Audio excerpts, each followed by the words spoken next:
एक आदमी ने एक बहुत ही खूबसूरत लड़की से शादी की। शादी के बाद दोनों की ज़िंदगी बहुत प्यार से गुजर रही थी। वह उसे बहुत चाहता था और उसकी खूबसूरती की हमेशा तारीफ किया करता था। लेकिन कुछ महीनों के बाद लड़की चर्म रोग से ग्रसित हो गई और धीरे धीरे उसकी खूबसूरती जाने लगी। खुद को इस तरह देख उसके मन में डर समाने लगा कि यदि वह बदसूरत हो गई तो उसका पति उससे नफरत करने लगेगा और वह उसकी नफरत बर्दाश्त नहीं कर पाएगी। इस बीच एक दिन पति को किसी काम से शहर से बाहर जाना पड़ा। काम खत्म कर जब वह वापस लौट रहा था उसका एक्सीडेंट हो गया। एक्सीडेंट में उसने अपनी दोनों आंखें खो दी, लेकिन इसके बावजूद भी उन दोनों की जिंदगी समान तरीके से आगे बढ़ती रही।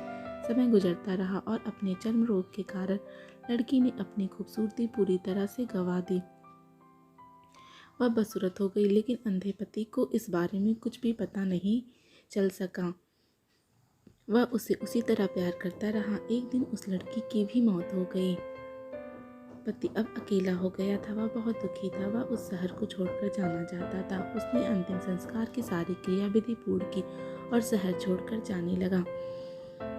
तभी एक आदमी ने पीछे से उसे पुकारा और पास आकर कहा, अब तुम बिना सहारे के अकेले कैसे चल पाओगे?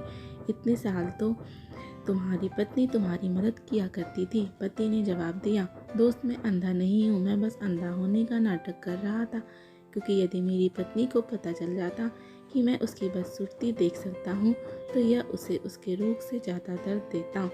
इसलिए मैंने इतने साल अंधे होने का दिखावा किया। वह बहुत अच्छी पत्नी थी, मैं बस उसे बहुत खुश रखना चाहता था।